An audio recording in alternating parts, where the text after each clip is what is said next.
اللہ سبحانہ تعالیٰ نے فرمایا نا کہ اگر تم شکر کرو گے میں اضافہ کروں گا. کچھ لوگ کہتے ہیں کہ جی ہمارے تو اضافہ نہیں ہو رہا. شاید وہ اضافے سے صرف مال کا اضافہ سمجھتے. کیا پتہ اللہ آپ کو عزت دے, عزت میں اضافہ کرے آپ کی. اللہ آپ کے ساتھ ایسے لوگ منسلک ہو جائیں جو بڑے لائل ہیں, وفادار ہیں. یہ بھی تو بیوی اچھی مل جائے, یہ بھی رزق میں اضافہ. تو ان کا مائنڈ چونکہ صرف پیسے پہ ہے نا, پیسے کے ارد گرد, وہ کہتے ہیں نہیں اس میں اضافہ کیوں نہیں. سب سے بڑی دو نعمتیں ہیں جن کو ضائع کیا تو وہ ایک صحت ہے اور ایک فراغت ہے. سب سے بڑی یہ دو نعمتیں. جس کے پاس آنکھیں نہیں اس سے پوچھیں, جس کے پاس صحت نہیں اس سے پوچھیں, جو وینٹیلیٹر پہ ہے اس سے پوچھیں, ٹھیک ہے, جس کی ٹانگیں کام نہیں کرتی اس سے پوچھیں یہ کتنی بڑی. ہمارے پاس 1000 نعمتیں ہوتی ہیں, ہم ایک چیز کو فوکس کرتے ہوئے اس 1000 نعمتوں کی ناشکری کرتے ہیں اور اللہ کی پکڑ آ جاتی, زندگی سے سکون ختم ہو جاتا ہے. جو آپ کھانا کھاتے ہیں بیٹھ کے سوچیں کہ یہ جو میں کھانا کھا رہا ہوں یہ روز کھانا کھاتا ہوں اور اللہ کی ناشکری اگر کرتا ہوں. لاکھوں لوگ ایسے ہیں جو زندگی میں خواہش کرتے ہیں اللہ ایسا کھانا زندگی میں ایک بار دے دے جو میں روز کھاتا ہوں اور ناشکری کرتا ہوں. جو میں کپڑے لباس پہنتا ہوں, آپ سمجھیں کہ دنیا میں ایسے لوگ ہیں جو کہتے ہیں یا اللہ ایسا لباس زندگی میں ایک ہی دے دے, میں روز پہن کے ناشکری کر دیتا ہوں. تو انظروا الی من ہوا اسفل منکم, ہمیشہ دیکھنا ہے کہ اگر میں ایک کنال گھر میں رہ رہا ہوں, کنال کا گھر ہے, تو آپ نے یہ نہیں دیکھنا کہ فلاں تو 10 کنال میں رہ رہا, آپ نے یہ دیکھنا ہے کہ فلاں بندہ بھی ہے جو 5 مرلے میں گزارا کرتا ہے, ایک اور آدمی ہے جو 2.5 مرلے میں گزارا کرتا ہے, میں تو پھر کنال میں رہتا ہوں. تو جو موجودہ نعمتیں ہیں اس کا اللہ کا شکر ادا کرنا ہے, اس کا شکر کرنا ہے اور اپنے سے نیچے لوگوں کو دیکھنا, اوپر نہیں دیکھنا. جب ہم زیادہ اوپر دیکھتے ہیں نا کہ ایک کنال گھر میں رہ کے بھی ہم 10 کنال والے کو دیکھتے ہیں تو زندگی میں سکون آتا ہی نہیں.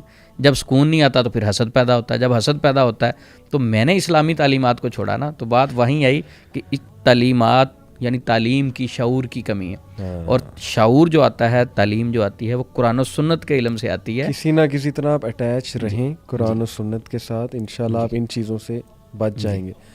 اچھا عثمان بھائی, یہ بھی ایک کنسیپٹ آپ نے کہا کہ اللہ سبحانہ تعالیٰ نے فرمایا نا کہ اگر تم شکر کرو گے میں اضافہ کروں گا. کچھ لوگ کہتے ہیں کہ جی ہمارے تو اضافہ نہیں ہو رہا. شاید وہ اضافے سے صرف مال کا اضافہ سمجھتے ہیں. حالانکہ رزق آپ بہتر بتائیں گے کہ اس میں سوشل سٹیٹس آتا ہے. بالکل, کیا پتہ اللہ آپ کو عزت دے, عزت میں اضافہ کرے آپ کی. اللہ آپ کے ساتھ ایسے لوگ منسلک ہو جائیں جو بڑے لائل ہیں, وفادار ہیں. یہ بھی تو رزق ہے. آپ کی جو ارد گرد آپ کے جو لوگ ہیں وہ تابع دار ہو جائیں آپ کے, آپ کو بیوی اچھی مل جائے, یہ بھی رزق میں اضافہ. تو ان کا مائنڈ چونکہ صرف پیسے پہ ہے نا, پیسے کے ارد گرد, وہ کہتے ہیں نہیں اس میں اضافہ کیوں نہیں ہوا. حالانکہ اضافے سے تو بہت سی چیزیں, یعنی رزق صرف مال کو نہیں کہتے, صحت کو بھی کہہ سکتے ہیں. صحت کو بھی کہہ سکتے ہیں, ٹھیک ہے. رزق اگر اس کو رزق یہ نہ محسوس ہو, ایک آدمی کہتا ہے نہیں رزق, صحت کیسے رزق ہو سکتا ہے, تو وہ ذرا ہاسپٹل میں جائے, کچھ لوگ اس کو وینٹیلیٹر پہ نظر آئیں گے, پھر اندازہ ہو جائے گا کہ میرے پاس کون سی نعمت ہے. سب سے بڑی نعمتیں نبی صلی اللہ علیہ وسلم نے 2 کہا ہے نا, 2 چیزوں کو, نعمتان مغبون فیہما کثیر من الناس الصحۃ والفراغ. سب سے بڑی 2 نعمتیں ہیں جن کو ضائع کیا تو وہ ایک صحت ہے اور ایک فراغت ہے. سب سے بڑی یہ 2 نعمتیں ہیں, ٹھیک ہے. صحت جو سب سے بڑی اللہ کی نعمت ہے. ایک آدمی, اس کا میں پتہ لینے گیا, اس کی آنکھ خراب تھی, تو میں نے کہا کیا ہوا, کہتا وہ آنکھ میں ایک نا پمپ لگا ہوتا ہے وہ ذرا ڈیمیج ہو گیا.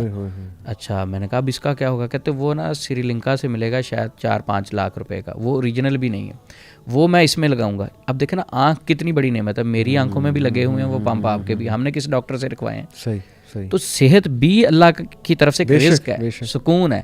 جس کے پاس آنکھیں نہیں اس سے پوچھیں, جس کے پاس صحت نہیں اس سے پوچھیں, جو وینٹیلیٹر پہ اس سے پوچھیں, ٹھیک ہے, جس کی ٹانگیں کام نہیں کرتی اس سے پوچھیں یہ کتنی بڑی نعمت ہے. تو ہمارے پاس 1000 نعمتیں ہوتی ہیں, ہم ایک چیز کو فوکس کرتے ہوئے اس 1000 نعمتوں کی ناشکری کرتے ہیں اور اللہ کی پکڑ آ جاتی, زندگی سے سکون ختم ہو جاتا ہے. عثمان بھائی بہت مزہ آیا آپ سے گفتگو کر کے, بڑی زبردست آپ نے جو ریزنز بھی بتائیں, سلوشن بھی بڑے زبردست آپ نے بتائے, حسد سے نکلنے کا بھی سلوشن آپ نے بڑا زبردست بتایا. تو بہت بہت شکریہ, اور اللہ تعالیٰ آپ کے علم میں عمل میں اضافہ بھی کریں. کام آپ بہت اچھا کر رہے ہیں, اس کو جاری رکھیں. ہمیشہ آپ سے گفتگو کر کے میں بھی بڑا کچھ سیکھتا ہوں, میرا بھی ایمان تازہ ہوتا ہے اور کافی چیزیں ریوائز ہو جاتی ہیں. تو انشاءاللہ آپ کے ساتھ سلسلہ جاری رہے گا. اپنا خیال رکھیں, دعاؤں میں یاد رکھیں مجھے. جزاک اللہ عثمان بھی. السلام علیکم ورحمۃ اللہ وبرکاتہ.